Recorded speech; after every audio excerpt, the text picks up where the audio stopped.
Hey, Boaz here with Next Pittsburgh. If you're like me, you've always wondered what that little meeting room is above the tunnel. Well, this week on Yinzer Backstage Pass, we're going to find out, and to explain it all to us, we've got tunnel manager Paul Manyisha here. Paul, thanks for having us. Hey, welcome to the tunnels. Thanks for having me. So, I guess, what does it mean to be a tunnel manager? So, tunnel manager, we're responsible for the four tunnels in Allegheny County. All of them are located in Allegheny County. We have the Fort Pitt, Squirrel Hill, Liberty, and the Stowe Tunnel. But yeah, we're in charge of all the operations, all making sure it's functioning correctly. Well, can we go inside and see behind the scenes? Sure, definitely. Let's take a look. Oh my gosh. Where are we right now? We call this room like the brains of the tunnel. This is the switchgear room. So all of our electrical systems pretty much run through this switchgear. It's essentially like the big circuit breaker for the tunnels. This controls every single electrical system in the tunnels. So from the fans to the lights to our computers. If this shuts down, everything shuts down. We also do have backup generators just in case things go wrong, but this is the big brain for the tunnels. All right, where to next? Well, let me take you upstairs. I'll show you the fans and kind of how things work. And so, how many people are inside this facility at any time? So our tunnels are staffed 24/7. We have 73 total employees that work at the tunnels organization. I'm actually going to turn off the fans right now. You just do that on your cell phone? I actually have to make a phone call to our tunnel maintainers, and they'll make the calls. You just downloaded the Fort Pitt Tunnel app, fans off. I wish. All right.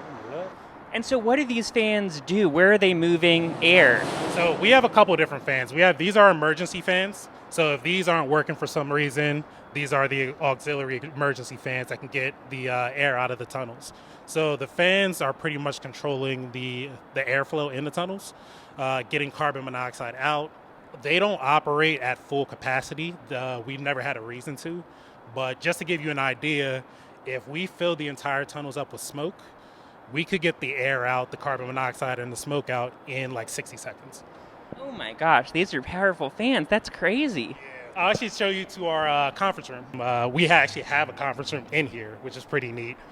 Usually if you look at the tunnels, you wouldn't expect to see that many things, but a conference room is kind of the neat feature, one of the neat features that we have. So yeah, here's our conference room. Oh my gosh. Yeah. So this is where you have meetings. This is where we have our meetings, our trainings, and just different other events that we have here. We actually do have a CPR training scheduled. So where are we right now? Where are the cars? The cars are actually way on the other side. I'll actually take you to where you can see them, but we are off to the side of the tunnels at this point. Here's the tunnel manager office. Oh my gosh, this is where you sit. Wow, so this is sort of the box you see sort of, when you're going into the tunnel, we see your office. Exactly. So yeah, if you ever see drive through the tunnels and you look up, you'll usually see me kind of just working. Fun fact, this actually used to be the old control room. TVs, the cameras, all that used to be stored in this room. But yeah, so I can be working from my desk. I'll look outside. If I see traffic stalled, I'll call downstairs and see what's going on and kind of have a bird's eye view. Wow. And what is the deal with the tunnel slowdowns? Why is everybody slow down as they go into the tunnel? A lot of people say the tunnel monster. It is not a tunnel monster. Yeah, a lot of people, I think it's just the fact that we kind of narrow down and we have that enclosure. I'll actually show you to take you guys downstairs to where our tunnel maintainers are, and you can kind of see more of the operation. So was this a big selling point of the job when you were, did they tell you okay, if you are a tunnel manager, you get to sit here? Right. It definitely was. The view is definitely something that one of the things that I enjoyed seeing. So do you know how many cars go through the tunnel every day? Yeah, so this tunnel specifically, the Fort Pitt Tunnel, we see about 80,000 cars a day. As I mentioned, the brains of the operation is the switchgear room. I would call this room the heart of the operation of the tunnels. So our tunnel maintainers, they do a lot of incident management throughout in and outside the tunnel area. There are first responders out there. So what's an example? So someone goes in there, their car breaks down, then what happens? So if a car were to break down inside the tunnels, our guys would kind of protect the scene. We might shut down the tunnels for a little while. Not too long, but just enough to make sure that we get the pedestrians to a good spot. They can provide towing service. They can change tires.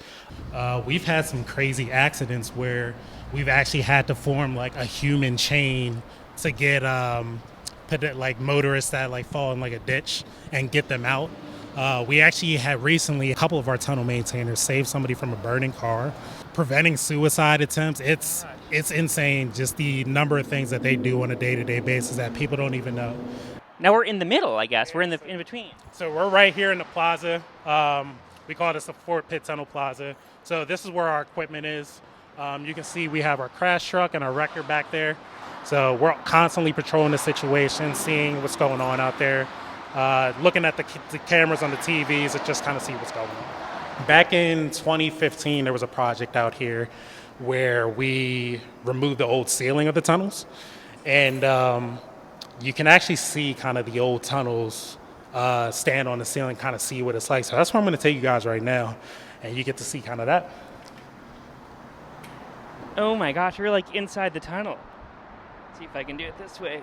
Oh my gosh, so we're on like a mezzanine on top of the tunnel. Exactly, we're standing on the old tunnel roof.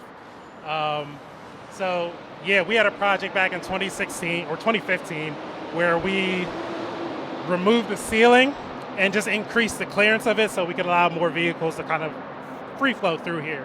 But you can actually see where this is live traffic. You can see where we're standing, and this is the old tunnels. Yeah. Wow, this is crazy. And you can definitely see kind of some of the electrical systems and just kind of how things are flowing in here. So what are your hours like? Do you have normal hours?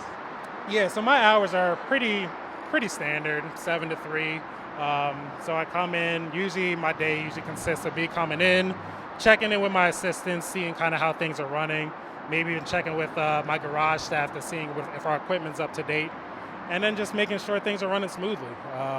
That's kind of a normal day. So I'm actually going to take you guys over to the other side of the tunnel and show you kind of how things are over there. This is the lone end of the tunnel. Wait, say that again, the what end? The lone end. So The lone end? Lone, yeah. So What does that mean? it's just where it's the other side of the tunnel. So we have a main end where most of the operations are, and then the lone end where we really just have somebody there staffing and watching the lights. And this is actually one of the unique features about this one.